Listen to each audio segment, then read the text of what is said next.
नमस्कार, स्वागत है आप सभी का बिहार समाचार में। चलिए बिहार के 10 बड़ी खबरों को जानते हैं। राजधानी में खुल गए मॉल मंदिर। आज से 6 घंटे जू और 9 घंटे इको सहित अन्य पार्कों में विजिटर कर सकेंगे सैर। संजय गांधी जैविक उद्यान और इको पार्क सहित वन विभाग के जिम्मे आने वाले सभी पार्कों में 9 अगस्त से विजिटर को सैर करने की अनुमति दे दी गई है। पटना जू को सुबह 5:30 बजे से 11:30 बजे तक नियमित रूप से खोला जाएगा। विजिटर्स को अभी सिर्फ वनस्पति क्षेत्र में सैर करने के लिए अनुमति दी गई है। जू के जानवर और पक्षी वाले क्षेत्र में सैर करने पर रोक लगाया गया है। वहीं इको पार्क, वीर कुंवर सिंह आज़ादी पार्क सहित अन्य पार्कों को सुबह और शाम खोलने के लिए अनुमति दी गई है। पार्क सुबह 5:30 बजे से 11:30 बजे तक और शाम 4 बजे से 7 बजे तक खुला रहेगा। कैबिनेट के फैसले। स्वास्थ्य विभाग में 2669, हाईकोर्ट में 1041 नौकरियां, शहीद के परिवार के एक सदस्य को नौकरी। स्वास्थ्य विभाग में 2669 नए पदों पर बहाली होगी। मंगलवार को मुख्यमंत्री नीतीश कुमार की अध्यक्षता में हुई राज्य मंत्रिपरिषद की बैठक में इस प्रस्ताव पर मुहर लगा दी गई है। इसके अलावा हाईकोर्ट में 980 नए पदों के सृजन को भी मंजूरी दे दी गई है। जम्मू कश्मीर में शहीद बिहार निवासी के परिजन को सरकारी नौकरी देने, राज्य के सभी 8463 पैक्सों में कृषि संयंत्र बैंक की स्थापना के लिए बिहार अक्षमिता निधि में 439 करोड़ की निकासी भी स्वीकृति दी गई है। देर शाम तक चली कैबिनेट की बैठक में 60 प्रस्तावों को हरी झंडी दी गई है। 90,000 शिक्षकों की बहाली का मामला। शिक्षक की भर्ती जारी रहेगी।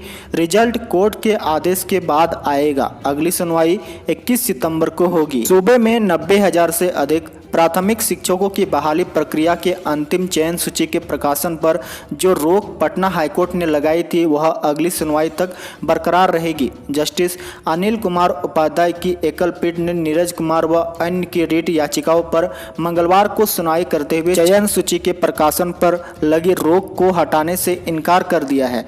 कोर्ट ने अगली सुनवाई तक जवाबी हलफनामा दायर करने का निर्देश राज्य सरकार को दिया है।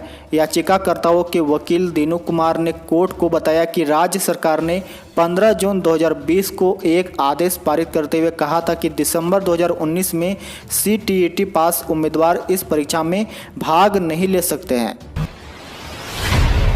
बड़ी खबर सामने आ रही है। राजद नेता रघुवंश प्रसाद की तबीयत बिगड़ी। सीने में दर्द के बाद दिल्ली एम्स के ICU में भर्ती। 2 महीने पहले कोरोना पॉजिटिव पाए गए थे। राजद नेता रघुवंश प्रसाद सिंह को दिल्ली एम्स के ICU में भर्ती कराया गया है। रघुवंश पिछले कुछ दिन से एम्स में फेफड़े की बीमारी का इलाज करा रहे हैं। सीने में दर्द और बेचैनी महसूस होने पर उन्हें ICU में भर्ती किया गया है। कोरोना होने पर पटना एम्स में कराया था इलाज। 2 महीने पहले रघुवंश प्रसाद कोरोना संक्रमित पाए गए थे। उन्हें 17 जून को एम्स पटना में भर्ती किया गया था। कोरोना से स्वस्थ होने के बाद रघुवंश को अस्पताल से छुट्टी मिल गई थी।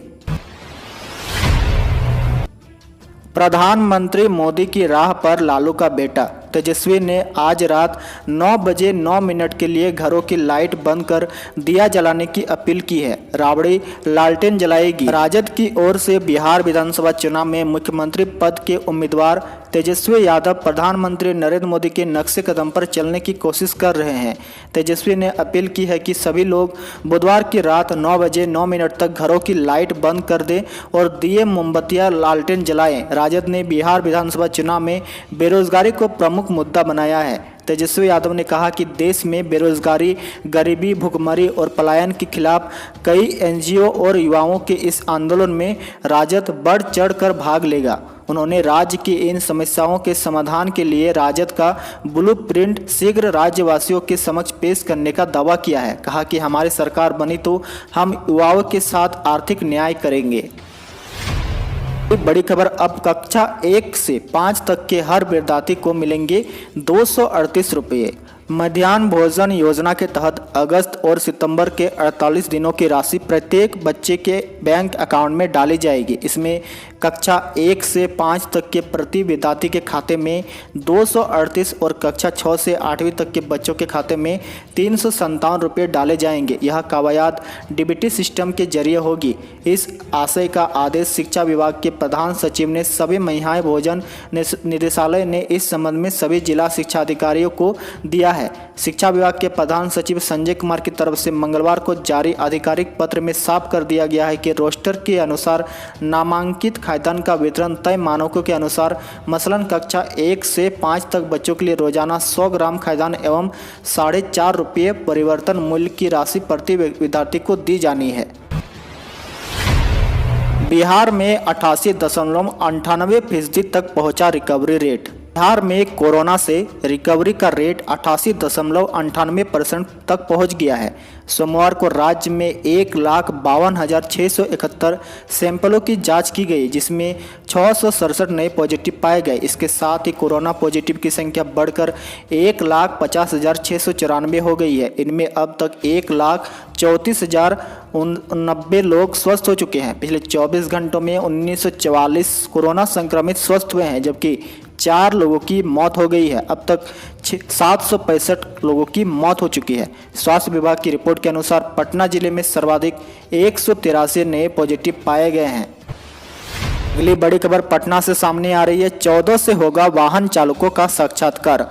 14 सितंबर से होगा वाहन चालकों का साक्षात्कार और दक्षता जांच शुरू होगा, जो 25 सितंबर तक चलेगा। मंगलवार को बीएसएससी के द्वारा जारी अधिसूचना में कहा गया कि बीएमपी 10 के कैंपस में सुबह 7 बजे से दक्षता जांच शुरू होगी। इसके लिए तिथिवार अभ्यर्थियों के अनुक्रमांक की सूची उनके लिए निर्देश और पाठ्यक्रम आयोग की वेबसाइट पर डाल दिए गए हैं। अभ्यर्थियों को कोरोना संक्रमण ध्यान में रखते हुए हमेशा मास्क और फेस शील्ड पहनने और अपना सैनिटाइजर, पेयजल आदि साथ में लाने के लिए कहा गया है। साथ ही आरोग्य सेतु ऐप को डाउनलोड करने, सोशल डिस्टेंसिंग का पालन करने और अपने साथ आधार कार्ड, पैन कार्ड, डीएल या कोई अन्य प्रमाण पत्र लाने या उन्हें भी कहा गया है। वाहन चालन दक्षता जांच व साक्षात्कार में कुल 1075 अभ्यर्थी शामिल होंगे। शिक्षा व रोजगार को लेकर एआईएसएफ का प्रदर्शन। ऑल इंडिया स्टूडेंट फेडरेशन के राज्यव्यापी आह्वान पर शिक्षा, रोजगार और स्वास्थ्य को लेकर बिहार के कई जिलों में प्रदर्शन किया गया। यह प्रदर्शन पटना के अतिरिक्त बेगूसराय, गया, खगड़िया, समस्तीपुर, छपरा, सिवान, वैशाली, मधुबनी, दरभंगा, मधेपुरा, अरवल सहित कई जिलों में हुआ। पटना जिलाधिकारी के पास प्रदर्शन को पहुंचे छात्रों और पुलिसकर्मियों में तीखी नोकझोंक हुई। छात्रों ने आरोप लगाया कि पुलिसकर्मियों ने छात्र नेताओं के साथ दुर्व्यवहार किया। इससे छात्र आक्रोशित हो गए। बाद में जिला नियंत्रण कक्ष के मजिस्ट्रेट ने आकर स्थिति संभाली है। छात्र जिलाधिकारी से मिलकर वार्ता करने चाहते थे, जबकि मजिस्ट्रेट ने ज्ञापन जिलाधिकारी तक पहुंचने की बात की। दूसरी ओर दूसरे चरण की वैक्सीन देने का ट्रायल शुरू हुआ। इस समय पहले चरण में पटना के 44 लोगों पर किए गए कोरोना वैक्सीन ट्रायल के बाद अब दूसरे चरण में 50 लोगों के लिए प्रक्रिया शुरू हो गई है। पहले चरण में जिन लोगों को डोज दिया गया था उनमें किसी पर भी कोई साइड इफेक्ट नहीं सामने आया है। एम्स चिकित्सक डॉक्टर सीएम सिंह के मुताबिक दूसरे चरण की वैक्सीन की डोज 15 लोगों को दी जाएगी। पटना एम्स की ओर से मोबाइल नंबर 9471408832 जारी किया गया है, जिस पर कॉल कर इच्छुक लोग दूसरे चरण के परीक्षण में भाग ले सकते हैं। 15 जुलाई से शुरू हुए कोरोना वैक्सीन के मानव परीक्षण की सफलता के बाद अब दूसरे चरण में 12 वर्ष तक के बच्चों और 65 वर्षों के बुजुर्गों पर परीक्षण शुरू हो रहा है। इसी के साथ ही आज के समाचार में इतना ही। देखते रहिए बिहारी मीडिया।